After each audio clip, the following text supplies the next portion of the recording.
ইসলামী আন্দোলন বিএনপির সঙ্গে জোট হয়েছে, হ্যাঁ এ নিয়ে কথা বলতেছি আপনাদের মাঝে। কালকে থেকে আজকে এই পর্যন্ত অনেকেই শুনতেছেন বা জানতেছেন যে ইসলামী আন্দোলন বিএনপির সঙ্গে জোট হয়েছে। এখন কথা হচ্ছে যে মিডিয়ার মাধ্যমে যে সমস্ত কথাগুলো আমরা শুনি এগুলো সত্য হয়, কিন্তু মাঝে মধ্যে মিথ্যা বলেও সাব্যস্ত হয়।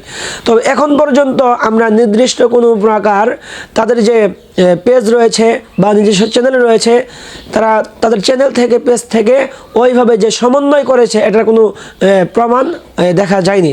তবে যদি প্রমাণ হয় তা আলহামদুলিল্লাহ। সত্যি কথা বলতে যার যেই জায়গার মধ্যে যার যেটা ভালো লাগে সে ওই জায়গায় যাবে এবং কি তাদের সফলতা অর্জন করবে। এখানে আপনারা নিজেদের মধ্যে এই বিষয়গুলো নিয়ে ঝামেলা করবেন না। আগে ইসলামী আন্দোলন 11 দলীয় সাথে জোট ছিল, কিন্তু কোনো কারণবশতে তারা জোট থেকে বের হয়ে আসছে, এটা তাদের একটা ব্যক্তিগত বিষয়। এখন যদি ইসলামী আন্দোলন বাংলাদেশ বিএনপির সঙ্গে জোট হইতে পারে, তাহলে হয়তো বা 11 দলের যে জোট রয়েছিল ওখানে যেই সুযোগ সুবিধা রয়েছিল সে সুযোগ সুবিধার চাইতে মনে হয় বিএনপিরা ওনাদেরকে ভালো সুযোগ সুবিধা দিবে, এর জন্য হয়তো তারা সমন্বয় করার জন্য চেষ্টা করতেছে। তবে এখন পর্যন্ত স্পষ্টভাবে ক্লিয়ারভাবে এই বিষয়টি আমাদের মাঝে জানা হয়নি বা আমাদের সামনে আসেনি।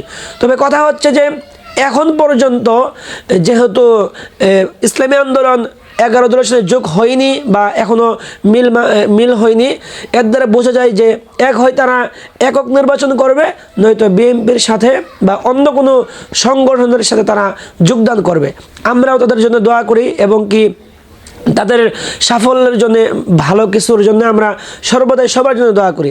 তবে হ্যাঁ, ইসলামী আন্দোলন বাংলাদেশ একটা অনেক সুন্দর একটা রাজনীতিভাবে তারা দল পরিচালনা করেছে, ঠিক বিএনপিও তারা অনেক সুন্দরভাবে দল চালাইতেছে এবং কি কাজ করতেছে। এখন কার বিজয় অর্জন হবে এটা নির্বাচনের পরেই দেখা যাবে। তো এখন মূল কথা হচ্ছে যে কালকে থেকে আজকে এই পর্যন্ত যারা বলতেছেন ইসলামী আন্দোলন বিএনপির সঙ্গে জোট হয়েছে, এখন পর্যন্ত তারা তাদের ফেসবুক থেকে কোনো প্রকার আপডেট দেওয়া হয়নি। যদি আপডেট দেওয়া হয় তাহলে আমি বা অনেকেই আপনাদের মাঝে এই বিষয়টি তুলে ধরা হবে ইনশাল্লাহ।